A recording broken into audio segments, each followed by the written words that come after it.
Well, good morning, everybody. This is Grumpy Days Garage Early Morning Edition. Got these warm days right now. I'm going to take advantage of every one I got for the next week or so. I want to get her down so then I can get a halfway warm day. I can hit the 3 coats of high fill primer. And then I can work on the trunk lid. I got some welding to do on it. Change the brace inside of it. It's kind of got a soft spot. I want to cut it out and replace it. Keep that deck lid rigid. And the hood naturally needs that corner. I'm putting in a stiffener. I'm going to put a rise in it, because this is the exact height off the engine to the top of my intake would be bumping into this. So I'm just going to come up here 3/4 of an inch and then tape it right back down. Just enough to give me the clearance I need to put that manifold on, because the natural curve of the hood will take up the rest of it. This right here, I did not like the contour line, and someone was asking, how come your filler looks like cake icing? It's because I like candy. I put fiberglass resin, a blend. It'll go on smooth. Normal body fill, if you've used it, when you put it on, the direction you're rolling it is way it pulls against the surface. This stuff just flows on like Cool Whip. So these little lines here don't make any difference because they're up where the sander will do it. You just take them off. This will be hand sanded. The back of these two to match right now, I'm thinking about doing a little different fill on them, just to kind of give it more of a curve, a little wider.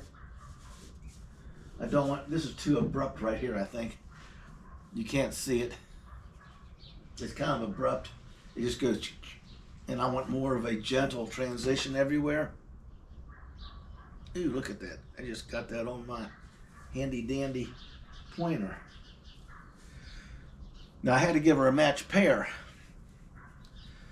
So I got them everything positioned, and this one lightly sanded now will follow the contours of that one over there, which we'll go over and visit.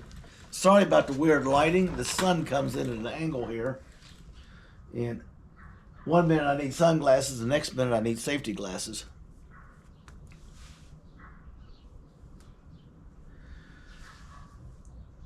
Figured out what I'm going to do with the valance. I'm just going to clean it up, roll these edges, paint it and go with it for now, because it's a bolt in. They make several different ones that come out to here. They've got a air dam underneath like this, and they come up around. They got an air dam on them. It folds around, which would be a nice look. I can paint that later and put it on. That is not a stopper issue. If I get time to do it, I will. If not, I'm not going to worry about it, because I still got all the wiring to do, all the car wiring to do. I got to design the emergency brake support panel for over there. Since I don't have a clutch pedal, I'm going to put the foot thing in for the emergency brake and a hand release versus the handle beside the seat in the way of all the time. You got to reach over and crack the passenger in the elbow with the handle. And since it's an automatic and I'm putting a larger pedal pad on the brake pedal just because I can, and it's going to have the same throttle, actually fits perfect. It's going to be used for the cable. This stuff's going to be slow sitting today. The one thing about adding the fiberglass resin to it, people, is that it takes longer to cure, if you follow what I'm saying. See, down here it's trying to get spongy and gritty, because I accidentally hit the edge when I was doing my up here. Makes no difference. This gets slightly sanded off anyway, along with that lip. It's this fill right here that's important, because I want that smooth contour. I want to soften this edge back here. I'll get another view of it for you. Let's just come right over here.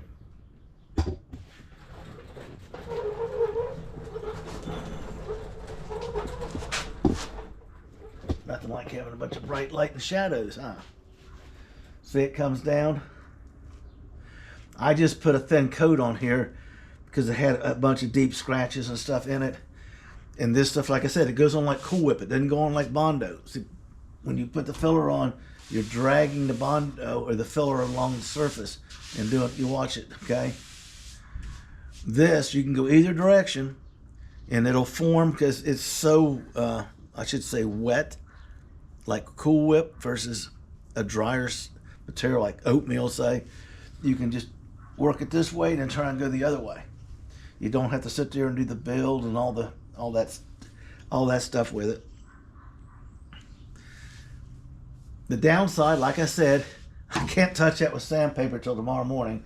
It takes at least 8 hours to cure the way I mix it. But this hood section, I'm gonna cut that out. Come to think about it, this weekend I'll have the donor car hood here. And I'm gonna slap it on here, hang this one back on the wall, because that way if I'm slopping primer and paint and doing stuff, I'm not getting anything inside of my engine compartment, because I got it covered up with a blanket, and on the blanket I got a stack of parts I got to install. That's my cold weather work. Now when I altered this had a cutout here down there. I filled this one in. That's all metal. And about a 1/16 of an inch of filler to contour this around. Before I get my hand in it, I'll quit pushing on it. This will rub around, lightly sand this. This is all done. It'll most likely get hand sanded with 220 just to soften it up. All the etching marks and stuff. You can see them. It'll soften all that up a little bit. It doesn't have to be slicky smooth. I just want to get the final polish on it. Say this, that'll help me shape it a little bit better because it's a little gritty up here. I'll get her down by hand.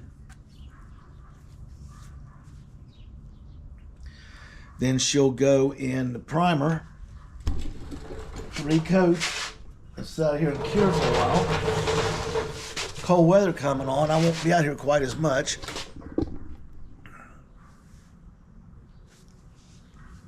See that? See how these two match now? She says she's got a matched pair. That sounds sexual. Anyway, they are matched because you look at the car in the front. I don't want one this way or one that way. It was hard to get them to match in height, contour, and shape. It was a pain in the butt. So once I figured out how to do it, the back fell right into place after I learned how to do it. It's like everything else. If you don't know how to do it, try it. If you fail, you'll know what not to do next time. Now see, like I was telling you, see the moisture in the fiberglass, how shiny this is? It'll get a slight dull finish, and that's it when it cures. And to break this surface is 40 grit sandpaper. We'll go across that lightly just to, I'll use it to cut the edges off and go across it gently. And then it'll go to 60. Maybe a touch of 80 to kind of just primer sanding. Notice if I don't have a ton of primer and sanding to go on this car.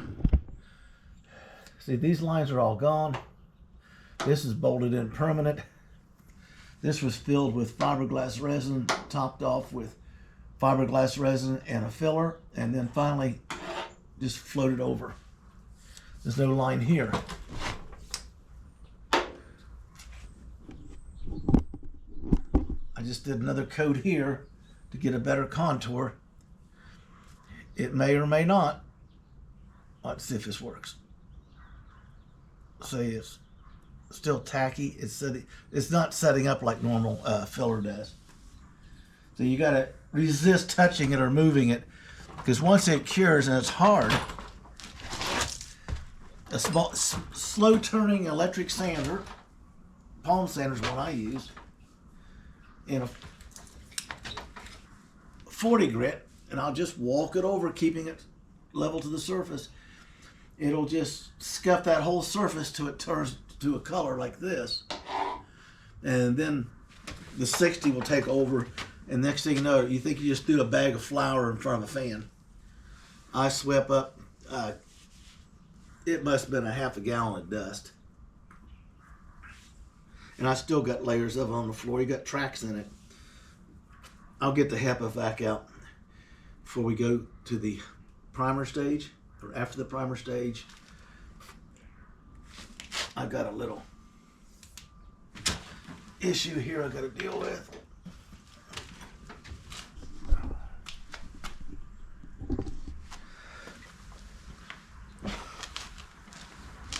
So as soon as I get the back sides, it's got a little bit of a sharp line. I want to float it up more like this than the sharp line here, more like this line. So I'm going to come in here and probably do a little flare on this, just a touch. The back's good. It's got a little bit of a crease to work with. Nothing, a gentle smooth line. I like it smooth and flowing. I don't like anything lined and direct.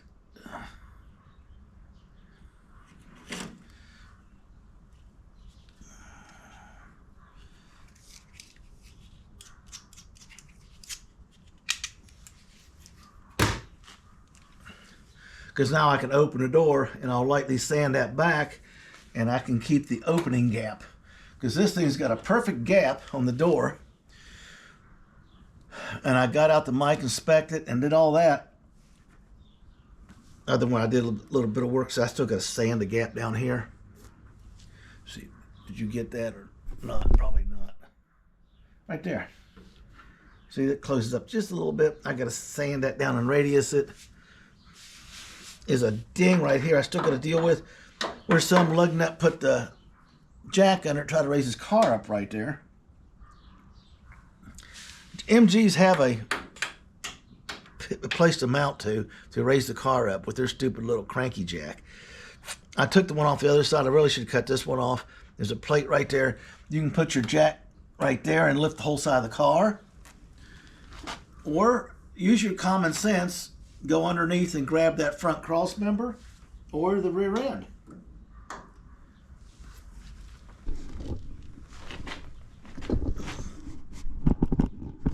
Okay, we're just going to do it down the body line view here. That is what I wanted. I cannot take the body line out totally, but I can diminish it from your line of vision so it's not like a half-inch shelf or 3/8 inch shelf running down the side of the car.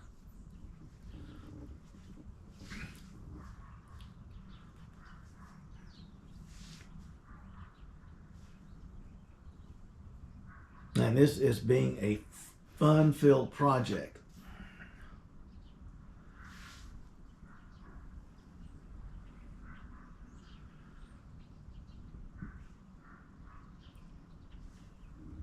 I need to go up here a little bit and do the front fill on the back of the two front fenders so they're a total matching pair no matter which way you look at them or what angle. The proofs in the pitch, I've been asked, and I apologize. I got a picture somewhere with the flares on it and the tires on. But in there doing all that work I was doing, I took them off. They're just stacked away or covered up with a sheet. And I'm not going to put the tires back on until it goes in primer, because after it goes in primer and it dries, I'm going to roll this girl outside, let her air out, and take pictures all four sides in different angles in direct sunlight, and give me a chance to scrape off another half a pound of fiberglass resin and filler and Bondo and metal shavings from work I've been doing, and get this floor scraped and take a HEPA vac to it. And then I'll probably leave it on his tires. I can roll it back and just put a block so I can't bump that wall. I bump that wall and mess up my Sebring panel, I will not be happy. And I can redo the deck lid and get it painted orange underneath and trimmed and all the stuff I usually do, and get it on, minus the hardware and the chrome work, the bright work I should say. And after I get done with that, I can, like I'm saying, I could roll the car back and give me even more room up front, because that hood's going to be on and off a half a dozen times with the cutting and the fitting and the welding. And then I'm going to do a underneath stitch weld on the rise.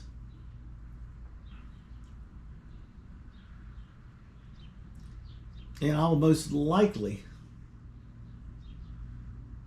put a little bit of filler along the seams of the weld on the outside of the hood, and I will very gently turn it upside down. I want to buy one of those panel carts or racks, because I want to stitch weld it from underneath, and then after it's got the Bondo on the lip, when she's upside down, I want to keep it at different angles and fill the body lines of the hood scoop with fiberglass resin to make it rigid.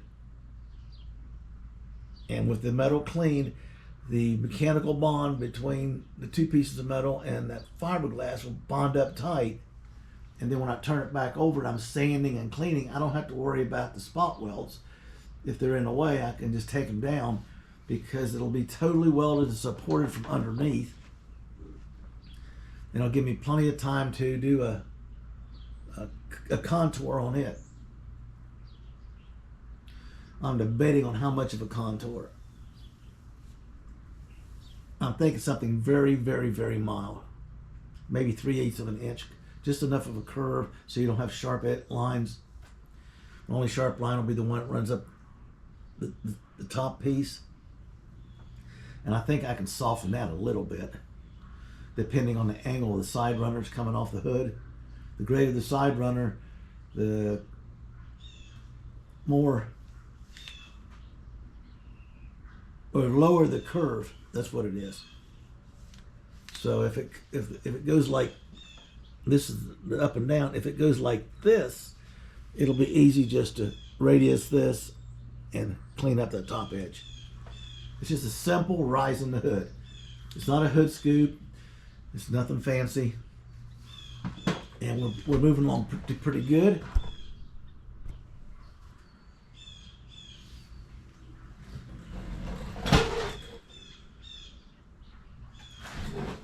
The back of this car is going to need a complete skim coat. I'll cover the whole thing with the fiberglass and re-angle, and then start sanding again so it's totally smooth, totally level, totally lined up coming down here. And I want that rear Sebring to blend in. I got a little bit of a offset in it. I don't know how or why. I don't know if it's, I think it's the way the Bondo's on it, and I flat sanded it, so I'm keeping that line. I should just take it down almost to the metal. So what I'm going to do is just skim coat the whole thing and take the whole thing back down. And the pop outs here below the tail lights, see them? Is this piece here cut off the donor car, cut straight off since this is straight, and welded on, because the outer part of this hip where it's curved here made up this piece with a little bit of correcting the bend. So I had to get my flange plug welder, flanging and punch tool, and do all that, clean all this to bare metal. That is where I got into major issues on that wrinkled up wreck corner over there, to get the metal straight and clean and welded. I didn't want to glue it on, I wanted it welded. This needs just not much, just a little bit more of a curve. What do you think? I think just a little bit more of a curve would soften this line up. I want to soften this line up a little bit. Got to have that sex appeal, those soft curves.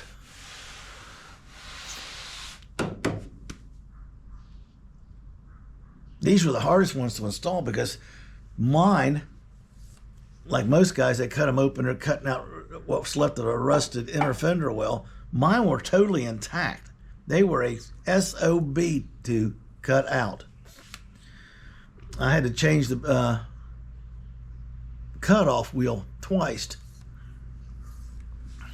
to keep a full width wheel so I could reach in there and bob that off. And like I did the other day, I sprayed it with foam. Okay, got the foam in it. And when it cured, this stuff stays slightly flexible, but it sticks to everything. So I just took a knife and cut it flat, and then all this got another coating of, well, actually 2 coatings of undercoating. One can did both of those. Boy, I didn't get very good mileage out of that stuff. The only thing left to undercoat now is from the chassis rail on the unibody over to the inside, underneath the seal or the rocker. And I'm not touching that till I get done with the brake line and the fuel lines and the electric. I don't want to go in there and play around that stuff, because once that stuff's in, or I know where it's going in, it's not going to be in the way, I can go ahead and spray that, let it dry, and then put the wire and stuff in, so if I ever have to get in and work on it, it's not glued to the bottom of the car. Always look ahead. See, this has got to get on there and lined up. Just the rubber trunk seal goes around it. The hood's got bump pads on it. I've got stuff everywhere to go on this car. I mean, everywhere. I'm not playing around.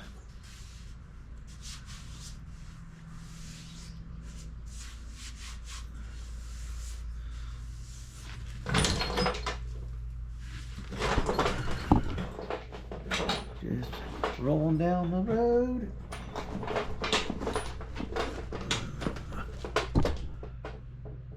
See how it's drying in now?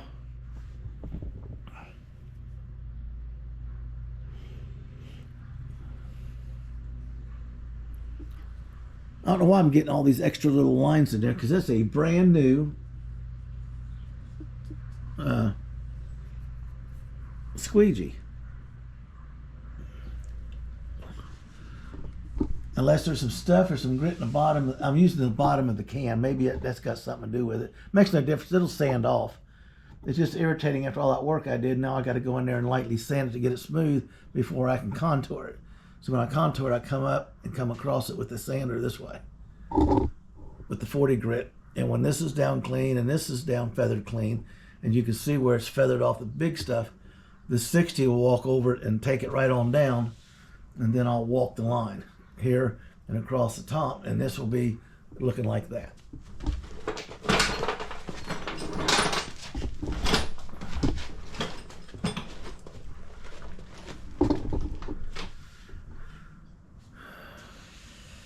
Okay, this is still tacky to touch. I can't really.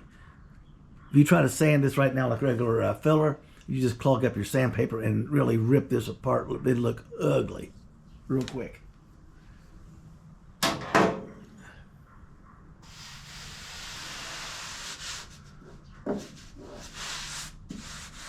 And there'll still be an impression on the body lines, because I'd have to put in so much filler to totally radius these fenders and body panels to totally eliminate that line. I don't want the line, but the contour is okay. You follow what I'm saying?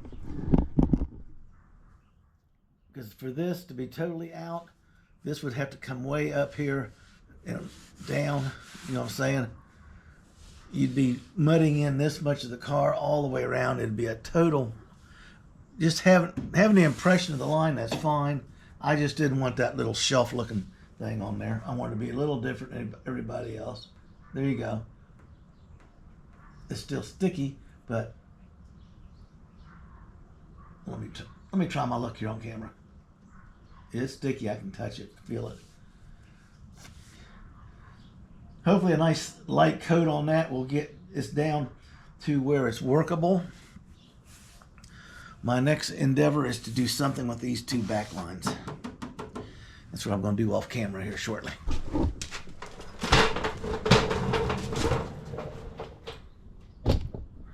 And that sums it up for today. Like, subscribe, leave a comment,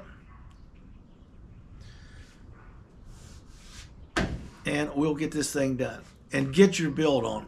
If you don't work on it, you won't get it done.